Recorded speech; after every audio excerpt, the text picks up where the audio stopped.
Hello everyone. Hello everyone. So my name is Viraj Singh Khurana. I am BBS student, your microbiology and anatomy mentor, your medicopagy. And this video I will clear your concepts as well as tell you how to present in exams. So today we will discuss the two viruses, that is hepatitis C and D virus. I will discuss the D virus first because it is related to the B virus. तो पिछली video हमारी B virus की थी, lab diagnosis of the B virus, तो उससे related D है क्योंकि D अकेला इन्फेक्शन नहीं कर सकता. It needs a hepatitis B virus to complete its cycle. So thought the art of not being ready and doing it anyway will take you so far. So मैं इस दिन ये अच्छा फील करूंगा तो मैं ये काम करूंगा, मैं उस दिन ये करूंगा तो मैं काम करूंगा, ऐसे करते करते कभी काम नहीं कर पाओगे. You should have to rise up daily and do your work. जो भी आपने सोचा है, जो भी आप करते हो वो करो, because this is the best advice I can give you for your whole life. Problem सारी जिंदगी आएंगी, मेंटल एग्जॉशन सारी जिंदगी होएगा. यू कैन टेक ब्रेक्स लेनी भी बहुत जरूरी है, बट काम आपको चलाना ही पड़ेगा अपना. So hepatitis D virus is a defective virus, most important, and cannot replicate by itself and depends on the hepatitis B virus for its survival. So transmission is same as HPV, that is my percutaneous route, sexual route, or blood transfusion and all. HBV HDV association. So HBV and HDV की दो तरह की infection हो सकती है, मतलब दोनों मिलकर कैसे इन्फेक्शन कर सकते हैं. फर्स्ट इज माई को infection. This is very important. Co infection या super infection. This is important, very important for MCQ purposes. Super infection या को इन्फेक्शन. तो को इन्फेक्शन मैं कब बोलूंगा? When HBV and HDV infection occur simultaneously. दोनों इकट्ठे एक टाइम पे पर्सन को इन्फेक्ट कर दिए. अगला सुपर इन्फेक्शन मैं कब बोलूंगा? When HDV infection occurs to chronic carrier of HBV. एक पर्सन को एचबीवी हुआ, उसको पता नहीं लगा, कैरियर स्टेज में चला गया, 2 साल बाद उसको सिम्टम्स आने शुरू हुए. तो कैसे सिम्टम आए? क्योंकि एचडीवी भी साथ जुड़ गया था, उसने भी साथ में इन्फेक्शन कर दी थी. That is my super infection. तो क्रॉनिक कैरियर होना जरूरी है इन द सुपर इन्फेक्शन. और को इन्फेक्शन में तो साइमल्टेनियसली दोनों ही इन्फेक्शन इकट्ठे ही करती हैं काम. So co-infection में chances are rare to develop into HCC, that is hepatocellular carcinoma. Oncogenic chances are less, whereas in super infection the oncogenic chances are more. So diagnosis बहुत important है इसका तो आप छोड़ ही नहीं सकते, दोनों को बहुत इंपॉर्टेंट है. सो HBS एंटीजन तो दोनों में पॉजिटिव होगा, चाहे को इन्फेक्शन है चाहे सुपर इन्फेक्शन है. उसके बाद एंटी एचबीसी आईजीएम एंटीबॉडी. इधर आईजीएम एंटीबॉडी मिलेगी क्योंकि यहां पर तो कोई क्रॉनिसिटी, कोई कैरियर का पंगा ही नहीं है. यहां पर तो सीधा आईजीएम एंटी बी, एंटी एचबीसी एंटीबॉडी मिलेगी. यहां पर कौन सी एंटीबॉडी मिलेगी? क्रॉनिक कैरियर है तो IgG antibody will be positive. साथ में को इन्फेक्शन का मतलब क्या है कि hepatitis D is also infecting, तो डी की एंटीबॉडी भी मिलेगी, anti HDV IgM positive. And here anti-HDM will also be positive, but IgM will be acute phase infection and IgG will be chronic phase infection. तो मोटी बात ये है, HBS दोनों में पॉजिटिव होगा, ये डिस्टिंग्विशिंग फीचर नहीं है. ठीक है, मतलब हेपेटाइटिस बी इन्फेक्शन होगी तो ही सी होगी, तो ही डी होगी ना. ठीक है, फर्क है HBC एंटीजन का. फर्क किसका है? HBC एंटीजन का. सो IgM एंटीजन अगर पॉजिटिव होगा then it will be my को इन्फेक्शन. ठीक है, और जी अगर पॉजिटिव होगा then it will be my superinfection because chronic या कैरियर स्टेट में जा चुका है. और डी तो साथ में पॉजिटिव होगा ही होगा. और अगर Ig anti HDV IgM positive है तो एक्यूट फेज, अगर आईजीजी पॉजिटिव है तो chronic phase. So treatment of HDV will be interferon alpha subcutaneous injection is given. Next is my hepatitis C virus. Family is Flaviviridae, genus is Hepacivirus so. सो बेटा इसका simple सा structure है. ठीक है, book में आपके नहीं दिया होता, बट इसका structure you should draw in your notes. So first is this is my an enveloped virus. कौन से एनवेलप्ड वायरसेस होते हैं? B C D. A and E are not enveloped. चलो, so this is enveloped virus. इसके दो ऊपर proteins are placed on the, क्या कहते हैं, envelope. That is my E1 and E2. These are my envelope proteins. Then these green colour circles are my core protein, and core के अंदर क्या होता है, न्यूक्लिक एसिड होता है, that is my single strand RNA, very simple. So there are 9 proteins, 3 are structural, that is core protein, E1 and E2, these are envelope protein. Whereas 6 non-structural proteins are available of the hepatitis C virus.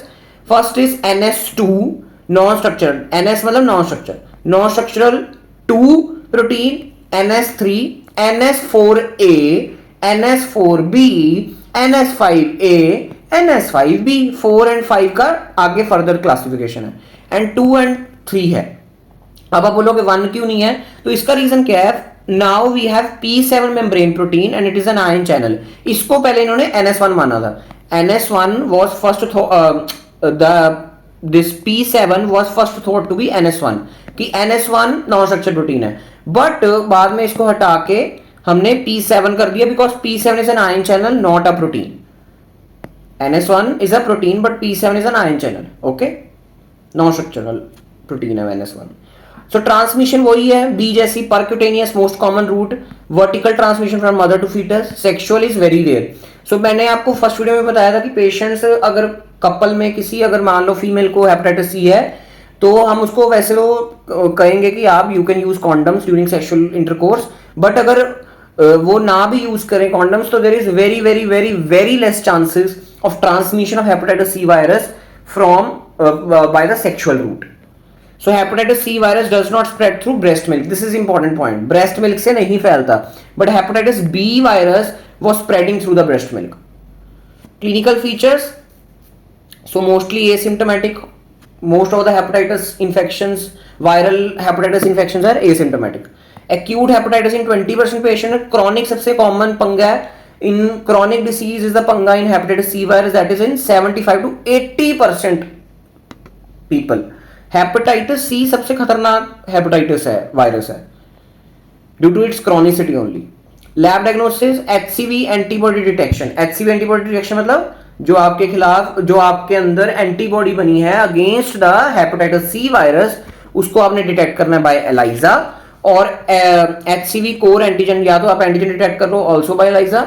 And this is important कि what is the investigation of choice for hepatitis C is my PCR of hepatitis C virus RNA, कि हमने RNA ढूंढना है by PCR, that is the investigation of choice.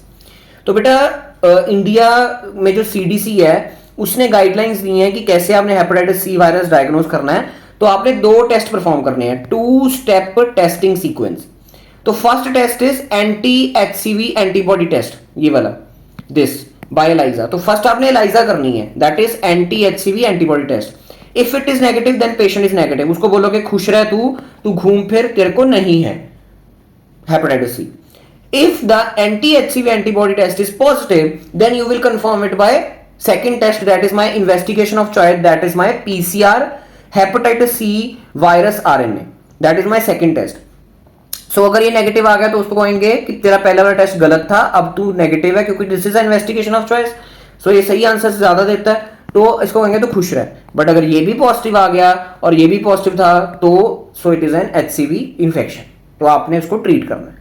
सो बेटा treatment के लिए there are directly acting drugs, directly acting antiviruses, जिसको DS बोलते हैं. So they are the drug of choice, they are the drug of choice, क्योंकि हमने patient को chronic stage में नहीं जाने देना, उसको पहले ही मार देना, क्योंकि सबसे ज्यादा क्रॉनिक स्टेज में सी वाला जाता है. ठीक है. सो directly acting first is NS3 या 4A इनहिबिटर. बेटा NS3-4A क्या था, that was my non structural gene. ये नॉन स्ट्रक्चरल प्रोटीन. ठीक है, ये नॉन स्ट्रक्चरल प्रोटीन कौन से होते हैं, protease. So they will inhibit the protease enzyme. And NS3 या 4A इनहिबिटर्स कौन से हैं, एक आपने यहां रखना है, बाकी आप फार्मा में डिटेल में पढ़ोगे. That is ग्राजोप्रेविर.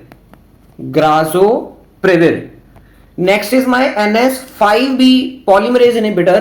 तो इसका आपने एक नाम रखना है, दैट इज डासाबुविर. फर्स्ट कौन सा था, ग्राजोप्रेविर. NS5B पॉलीमरेज इनहिबिटर कौन सा है, dasabuvir. Next is NS5A inhibitor, that is daclatasvir.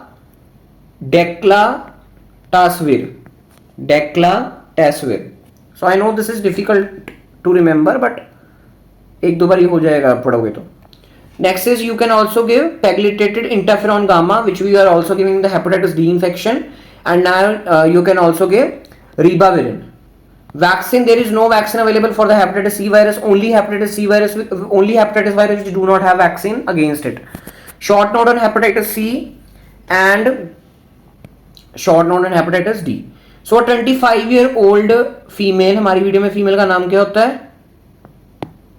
So Sharmila is a 25-year-old girl, presents with fever, jaundice and right upper quadrant pain. Serology show HBs antigen is positive, anti-HBC IgM is positive, IgM positive है बेटा, IgM is positive, HBC.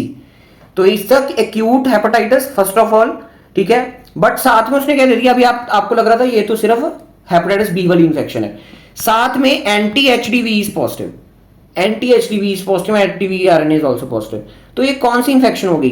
सो इतना तो आपको पता लग गया कि HBV and HDV infection इकट्ठी है, but whether it's co infection और सुपर इन्फेक्शन, तो मैंने क्या बोला था, को इन्फेक्शन में there is simultaneous infection of both HBV and HDV, whereas in super infection there is what, there is chronic stage. तो इधर आईजीजी तो है नहीं है, so this is my co infection and not super infection, not a super infection, it is a co-infection. So this is an example of the co-infection. अगर यहां पर IgG positive कर देते, ठीक है, तो सुपर इन्फेक्शन होनी थी. तो क्या होनी थी? तो सुपर इन्फेक्शन होनी थी. यहां पर अगर IgG पॉजिटिव कर देते तो आपने क्या बोलना था, this is a super infection, क्योंकि वो क्रॉनिक स्टेज में है, वो कैरियर है. Okay, so this was a beautiful clinical case, one of my favorite clinical case to distinguish between the co-infection and super infection. So this is the hepatitis D and C virus, and this completes the discussion of all hepatitis viruses. हमने starting में पहले intro की, then we have done A and E, then B, then today's video C and D. तो अब सारे खत्म हो गए. G is not so important, so we are not discussing in detail. Thank you, bye bye.